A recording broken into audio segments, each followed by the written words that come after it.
Adam D with the RVA Returners, and I'm here to talk to you about what I would bring to the Crystal Cup, the Water Crystal Cup coming up next weekend.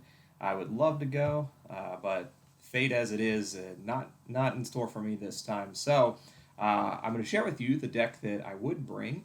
I'll be honest with you, it would be mono win, but I talked about that last time before the Fire Crystal Cup, so I want to shake it up with my very, very close second choice, a deck that I've been playing at my locals. It's a Fire Earth deck, somewhere between aggro and somewhere between tempo, that I just call Spellblade. So the list is it's got a lot of different lines in it of how you want to play and how you want to get to victory. You kind of just play what the deck gives you. I'd say the first line is going all in on Lan, and Lan is the legendary Lan from Opus 7. If you've played with this card before, you know how good it feels when it's online, and a lot of times, because you're running 3 rain in this deck, the backup rain, you're going to be able to find Lan when you want him, and you're going to have him as a 9,000 or higher, and just give your opponent a really tricky choice. Do they want to block with Lan, block your attack with Lan, and lose a forward, and probably another forward after his ability activates? Or do they want to take opponent damage and then probably lose another forward when his ability activates? So he's a great pressure card. And when you're really cruising with Lan in this deck, it's when you've got Dominion Legionary. Sometimes this card is such an interesting backup because it looks so bad. It just doesn't feel good until you've played with it a couple of times and you realize this guy just sets your backup line.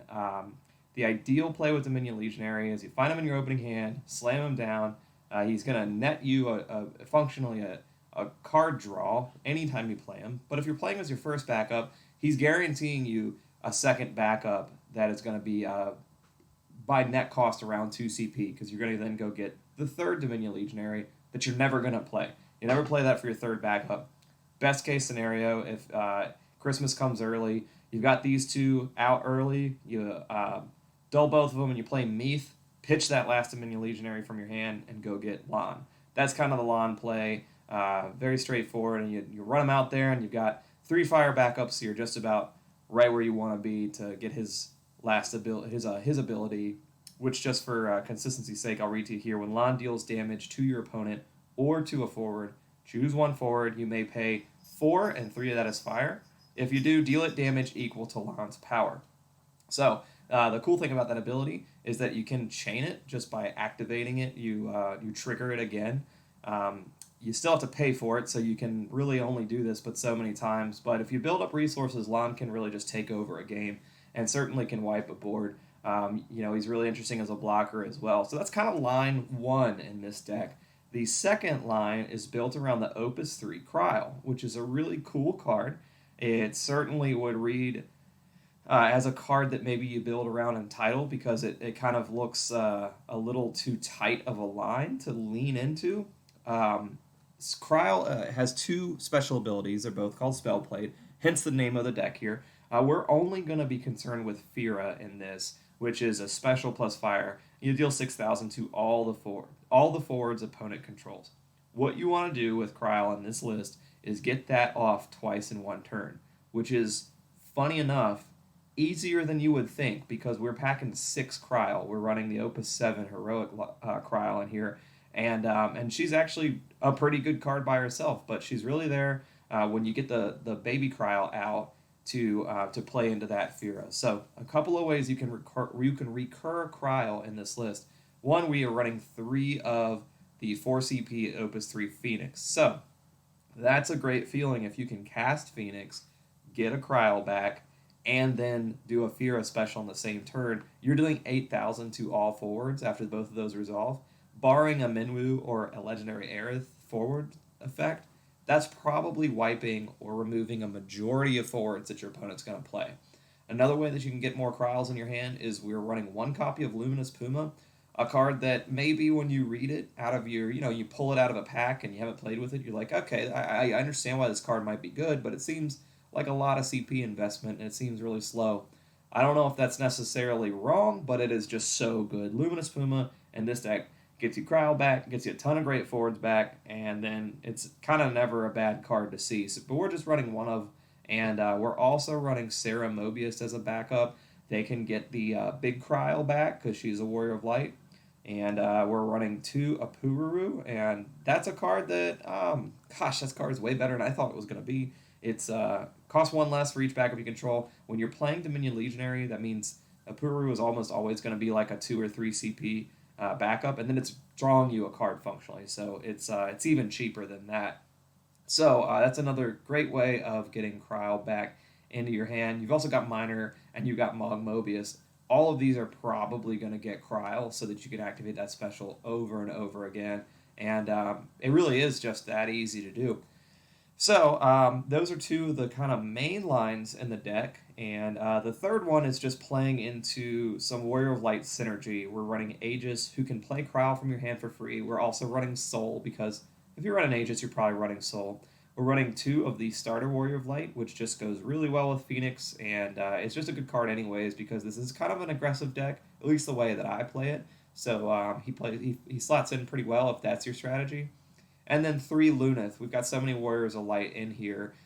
That one's just a good one to give an Anthem. He also hits Lan, so that's the reason we're going with Luneth over another option there. And we're running 2 Wool, 2 of the Earth Wool. 2 seems to be the number that feels best in a non-mono Earth deck. And he's also, all of these Warrior Lights, you can pretty comfortably run 2 because you've got Sarah Mobius in here if you need to get another one back. That's pretty much it for the forwards, except for 2 Veritas of the Dark. Surprise, surprise. No other light or dark characters really need to be in this list.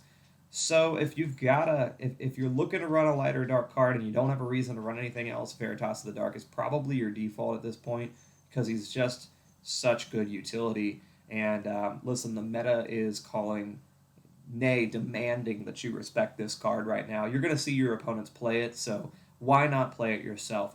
I'll segue into the summons on that note. I'm running 1 Carbuncle because there are a couple of low powered forwards that could really benefit from that. When you're not all in on a Carbuncle deck, a lot of times you cast that twice in a turn just to win in combat, and you're fine with it. It's easy to do that, and if you get to recur this summon a couple of times, you feel even better. But it's just there for combat tricks, and you know, really, if Krile is you're going in on the Spellblade line, and maybe you've done it twice already, and you don't think you're going to be able to get it off again, it's another way to get some value out of that low powered forward, and feel pretty good about it. And then I'm running 2 Fenrir, and that's back to the Veritas of the Dark argument. Might as well, respond to what you expect the meta is going to do. And I expect there's going to be a lot of Veritas of the Dark, and even if there's not, there's going to be some lighter dark cards. I think Fenrir is pretty good, but in it's 2 CP break a forward, that's going to be a problem. So I think that's a good rate, and if you have to pay extra to not deal with the kicker, the second part of Veritas of the Dark, then you're usually comfortable paying that. So I like running 2 here. We have 2 Hecatoncheir. It's just a good card. I mean, if you're running Earth, you're probably running this card, but it's really good with Lan. It's a way of fighting something down that's smaller than Lan, and then triggering his second ability, and maybe getting a 2-for-1 out of that. So 2, I'd run 3 if I could, but we had to make room for the 3 Phoenix I mentioned earlier, and the 1 Luminous Puma. So on to the backups. I mentioned the Dominion Legionary. You run 3, you only ever play 2. They just thin your deck out. They get you your backups down as fast as possible. This card's really fun. It's really good. I was wrong about it. Maybe everyone else saw it, but if you don't like it, I'd recommend playing with it a couple times, and you find that maybe you like it too. We're also looking at 2 Meath, because there's a lot of forwards we want to see. So no need to run 3 of this card, but I want to run more than 1 because I want to tutor some stuff up. So good way to get rid of the extra Dominion Legionary you don't need. A good way of just finding other things in your deck. We're running 1 Mog Mobius. We are running 1 Miner. We're running 1 Raubon from Opus 2. Man, if you flip this off with a Lan on board, that feels so good. I would love to run more of these. He's just a little expensive, and I want to keep my backup curve low because we are trying to ramp, so it's hard to run more than 1. If you can find a way to run 2 that you're comfortable with, I'd love to, because that EX is so good. Then we're running 3 Rain. Helps us be all in on Lan. Plus, it's a good EX burst. It's just a good card draw. And 2 Sarah Mobius. So there's 5 EX bursts here that are drawing you cards. And Fire Earth needs that. It doesn't have a ton of card draw. What it does have, we're running Luminous Puma. We're running the 2 Apuaru, which I've now hit all 50 of the cards here. And then we're running some other minor Rain and Sarah. We're getting a lot of card draw out of here. There's only 8 EX bursts. The 2 that I didn't mention, 2 VV, Opus 3 VV. Enters a field, choose a forward, opponent controls, deal it 5,000. This card's in here because I needed another fire backup that was a low CP cost, and also because, you know what, I've had a lot of people play Opus 8 Lawn turn 1 and pass the turn with a smug little grin on their face, and this is just a good response to that. And my locals too, people still run Paul, and they run it really, really well. Vivi's a good answer for that. So it's definitely not a bad way to jam it in your list if you're looking for a good backup. Even, listen, if I don't have any other options and I've got Vivi in my hand and I'm trying to play a turn 1 backup, I really don't mind. It's not the worst thing in the world to have. You just want 2 CP backups. And in this list, I've got 4, 5, 6, 7, 8, 9, counting Dominion Legionary, and then 12 counting Rain. I don't want to count Sarah, even though she can net you 2 CP backup, but that's where I'm really comfortable in a list that really wants to ramp. I want to be a high 12 plus backups that either net me a card and functionally are 2 CP or just cost 2 CP. So that's the Spellblade deck. That's high on my list right now. I've been playing at locals a lot. It's really, really fun. It's surprising how easy it is to get Spellblade Fira off, and it feels super good when you get it off. Had a game, unfortunately it was a side game, it didn't really count, but I got Spellblade Fira off 5 times in the game, and didn't even really break a sweat doing it. So it's a special that you can build around. And listen, if you're not really trying to, if the situation dictates not to play that Krile and you need to play the 4 CP Krile, she's a good card too. So this is an aggressive deck. It has a lot of combo and synergy in it, and it's really fun to play, and it's something that I would certainly sleeve up and take with me. Again, I confess I'd probably play Mono Wind because it's really my jam, and Mono Wind's still in a really good place right now. But to keep it fun for you guys, this is my second list. That's not really second, more it's like a 1.5 on my choices. And so thanks for tuning in. I want to leave you with one thought. I want to talk about a card that I respect out of this meta, and it's not a big surprise here. I'm not giving you a profound tech. I'm just going to tell you about a card that I respect, and that's Veritas of the Dark. Now listen, outside of the list I just told you about, I'm not really running this card a lot. It's not a card that I enjoy playing, and it's not a card I enjoy playing against necessarily because it's so powerful, but I don't hate it. I respect Veritas of the Dark, and I think you should too. What he does is he punishes you for playing a deck that only runs high-cost forwards or no other characters that are low CP investments. He's really easy to remove. He's not especially powerful. He's just your opponent is saying, I'm going to remove a bunch of your stuff, and I'm not gonna overpay for that. I'm gonna get a pretty good rate. 6 is a good rate. But he's replacing stuff like Camelot, which is arguably a better card. Maybe he's not replacing it, he's complementing it in some decks. But right now, Veritas of the Dark is a card you must respect in this game. But I don't hate it. I like that he sort of rewards you for playing low CP forwards or low CP characters that have a job and they get their job done right away or right when you play them.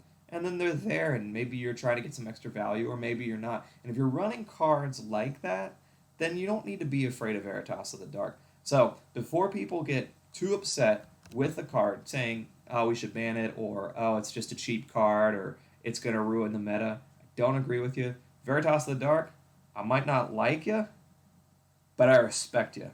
I respect Opus 8. I respect all of you. Thanks for watching, and cheers, and to those of you who are going to the Water Cup, I'm looking forward to your matches on stream, and we'll catch you next time.